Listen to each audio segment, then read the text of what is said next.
You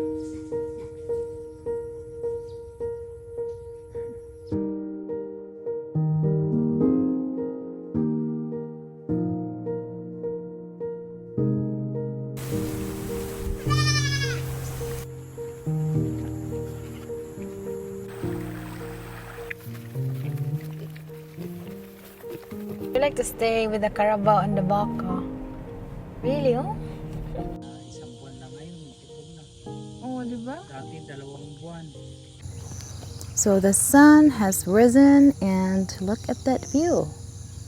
Hello! Don't I look like a mushroom right now?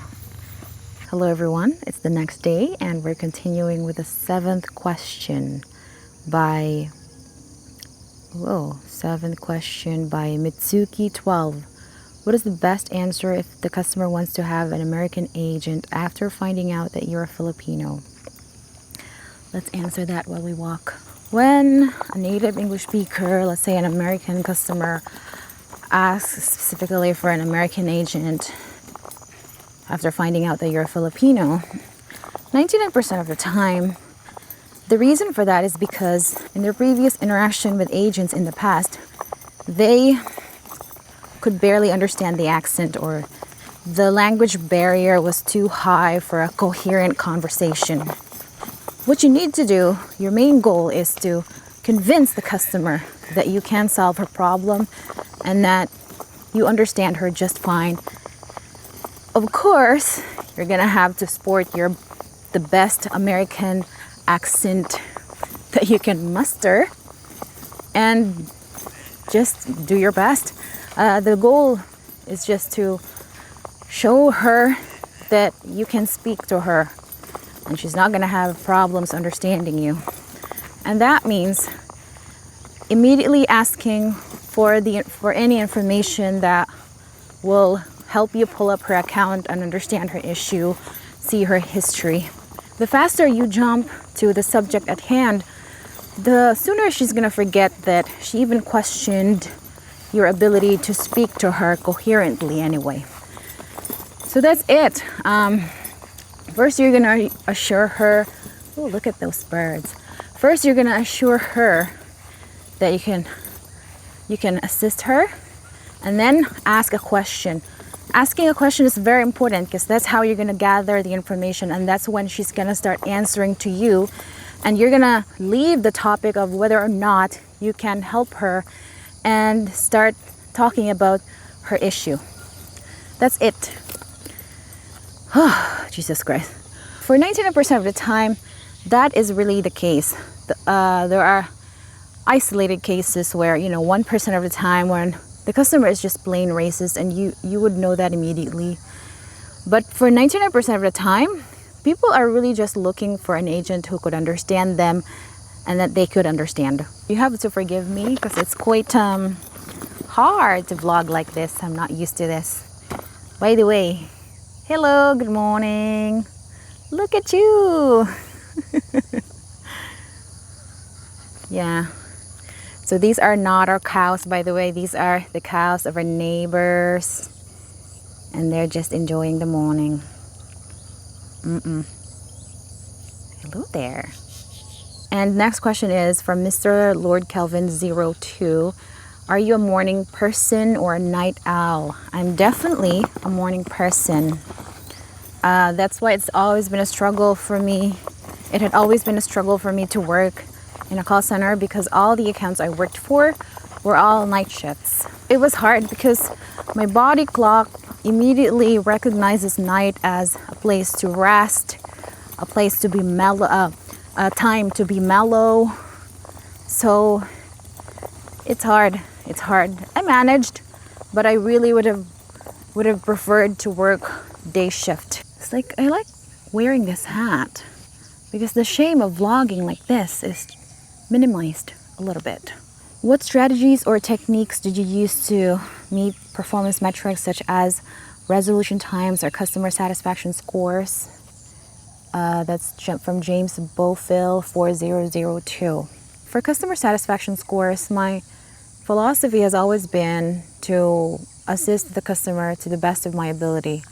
And that would usually mean that the resolution time for each call could extend as long as it needs. If the quality requires for me to stay with the customer longer so that I could solve her problem and she could hang up the phone happy and feel satisfied with the company's service, I would extend the duration of the call. I would not rush her.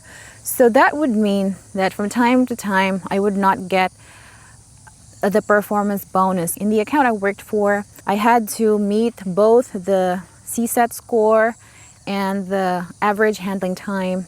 And so sometimes I would get the CSAT, but I would not get the average handling time. So, it's a hit and miss, unfortunately. There are calls when you really have to prioritize the quality over quantity. Sometimes I would not get the performance bonus, and for me, I accepted that.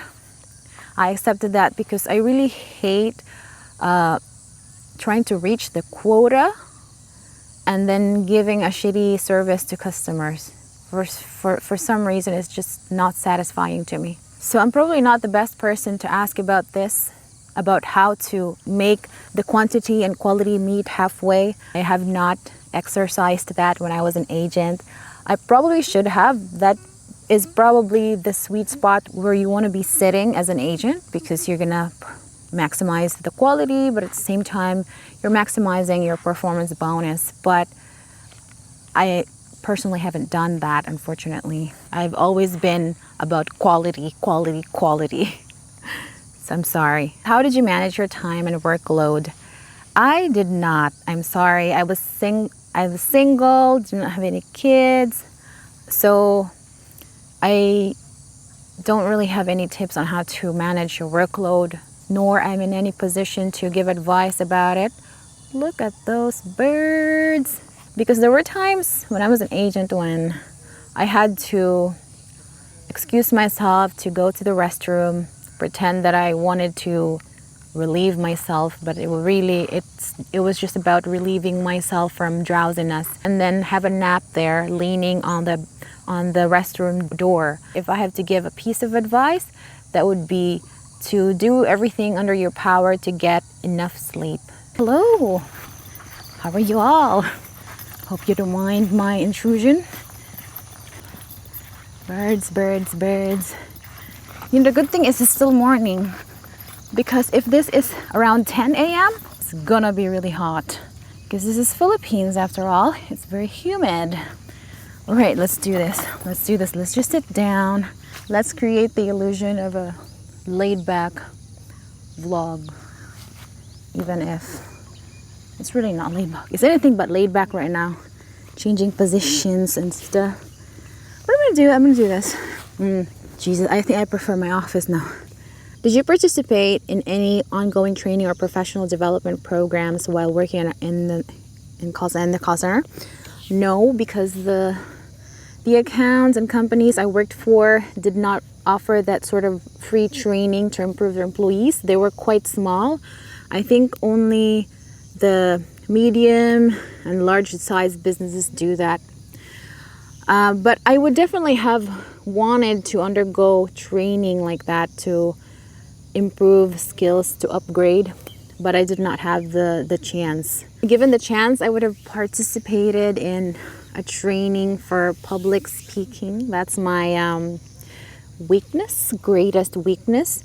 And for leadership trainings, where you learn how to be a leader despite being an introvert, those kind of stuff that help you transition to a higher position. I've always been an introvert, an extreme introvert at that.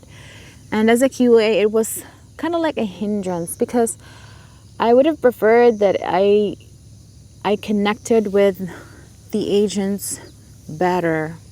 It's not that they hated me, it's just that I would have wanted to connect to them better. And every time I talked to them face to face to talk about their areas of improvement, all I could think of was my discomfort for talking to them. Really, it was off. I would have wanted it to be a pleasant experience for me and for the agent, but I think there's some level of discomfort there because I was not used to it. Or maybe it was just really all in my mind. Who knows? Can you describe the most common types of inquiries or issues you handled in your role? So I was working for a retail account, my last account, and it was just an okay account in terms of ratio between friendly and irate customers and everything in between. The most common issues were order status update, customers receive damaged or wrong item, and those ones we have a solution to those. So only the worst cases get extremely irate customers. So I wasn't really worried about those issues because there's always solutions. I think the harder part when we had to contact the vendor on behalf of the customer, because we were mainly B2C, meaning we were talking directly to our customers, but there are times when we had to interact with another business, the vendor, and sometimes the vendors would take forever to reply, and so of course the customer would bug us, and then we would again follow up, and it could take 2 weeks, a week or two before the vendor even replied. So of course you're gonna have to explain that to the customer.